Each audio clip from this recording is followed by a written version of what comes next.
নমস্কার বন্ধুরা, আজ আমি শোনাবো আপনাদের শ্রীহরি কেন প্রেমের কাছে ঋণী ছিলেন।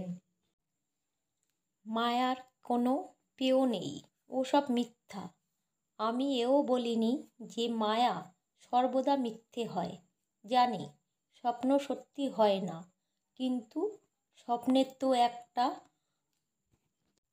অস্তিত্ব আছে, তাই তো সম্পূর্ণ মিথ্যেও নয়। সেই প্রকার মায়াও সত্যি নয়, কিন্তু এসব সম্পূর্ণ মিথ্যেও নয়, তাই আমি এটাকে খেলা বলেছি। লক্ষ্মী বললেন, আপনার মায়া মিথ্যে হতে পারে, সত্যও হতে পারে, অথবা খেলা হতে পারে, কিন্তু কিছুই হতে পারে। যাকে প্রেম বলে সে তো নয়, খেলা না মিথ্যে তা তো নয়, পরম সত্য। তাই আপনার জগতে আধার এই সত্যকে খণ্ডন করার জন্য কি আপনার কাছে কোনো যুক্তি আছে? শ্রীহরি, না রানী। মা লক্ষ্মী, ঠিক বলেছেন আপনি। যদি প্রেম সত্যি নয় তবে ভক্তিও সত্যি নয়, আর যদি ভক্তি সত্যি নয় তো তাহলে ভগবানও সত্যি নয়। শ্রীহরি, হ্যাঁ রানী, তোমার এ তর্কে আমার কাছে কোনো উত্তর নেই। আমি হেরে গেছি রানী। তবে ভগবান হার মেনে নিলেন?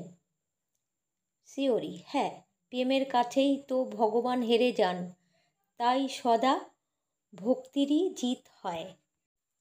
লক্ষ্মী, তবে স্থির হয়ে গেছে আপনি আমার প্রেমের ঋণী আর সদা থাকবেন?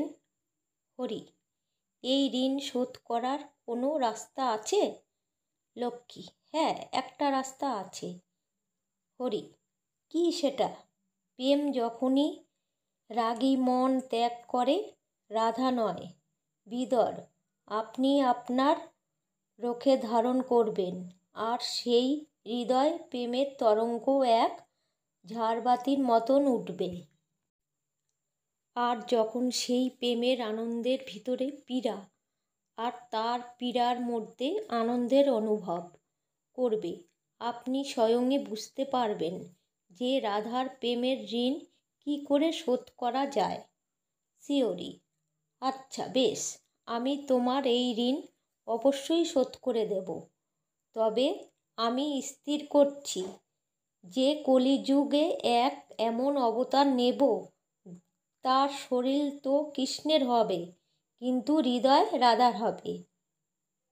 লক্ষ্মী, আহা, কত আনন্দের কথা! যখন রাধার মতো কাতর হয়ে যখন কৃষ্ণ কৃষ্ণ নাম বলবে তখন। হ্যাঁ হরি, তাই করব। চৈতন্য রূপে নবদ্বীপ নিয়ে বৃন্দাবন অবধি কৃষ্ণ কৃষ্ণ নাম নিয়ে বলবো। হরি বল, হরি বল, হরি বল, হরি বল।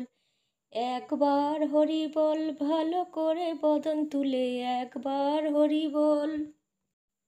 কৃষ্ণ কৃষ্ণ নাম নিয়ে বেড়াবো, যাতে তোমার ন্যায় কৃষ্ণ প্রেমে বীরা সহ্য করতে পারে। লক্ষ্মী, সেই ব্যাকুলতার আনন্দে পেতে চান? তাহলে এক কাজ করুন। শ্রীহরি, কি? লক্ষ্মী, আমাকে মুরলি বাজানো শিখিয়ে দিন। শ্রীহরি, মুরলি বাজানো কি করবে? লক্ষ্মী, যখন আপনি বিরহ ব্যথায় পীড়িত হবেন তখন আপনার ন্যায়